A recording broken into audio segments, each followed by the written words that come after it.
by doing nothing.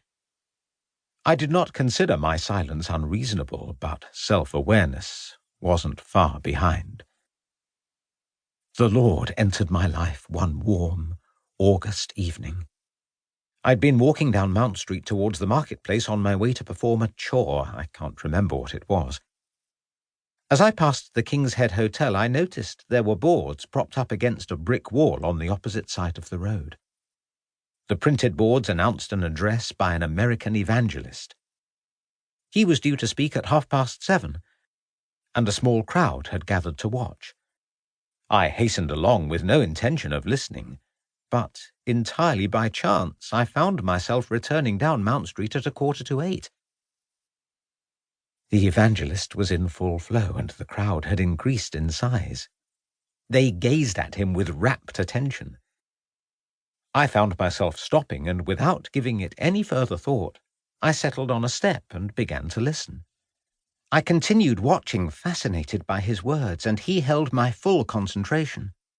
The preacher was not American at all, but spoke with a distinct East Anglian twang. He could almost be a native of Dis, though his deep voice bore traces of another accent, and some of the words he used sounded foreign. Not American, though. Somewhere more exotic. The evangelist was tall, with high cheekbones and a full head of white hair. He wore a grizzled, untrimmed beard that reached the top button of his threadbare waistcoat, and he spoke confidently. Impassioned, honeyed words dripped from his mouth, leaving me spellbound. I hardly noticed the minutes pass by, and he finished in no time. One by one the crowd departed until I was the only one left, still sitting on the step and with no inclination to move. He approached me and held out a weather-beaten hand. His leathery skin was the color of burnt wood and smooth to the touch. He smiled as he pulled me to my feet and asked me what was wrong. I remember wondering what he saw in me that made him ask. "I have sinned," I whispered as a torrent of feelings I had never acknowledged raced to escape. He didn't ask questions or attempt to pry, but with a notable lack of curiosity said, "Shall we pray?" And I nodded. We knelt together on the dirty pavement, and he spoke to God with fervor and faith. When he finished, he smiled at me, and I brushed my skirts and stood before him. But our reverent silence was disturbed by a rattle of stones, and I glanced across the street. 2 boys, the Scott twins, were standing there, pointing with percipient smirks on their faces. They were laughing at me, and my face reddened as I considered their interpretation of my actions. There was I, older than 40 summers, kneeling on a dirty pavement with a stranger. I had made myself a figure of ridicule. And it was at that moment that I realized what I had always known.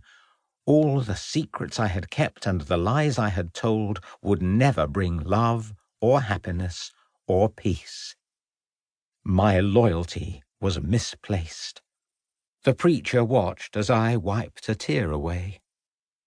Then he turned and reached into a cardboard box tucked behind one of the boards and took out a Bible. He wrote in the front, then handed it to me. Clasping my hands around the holy book, he quoted, "The love that lasts longest is the love that is never returned."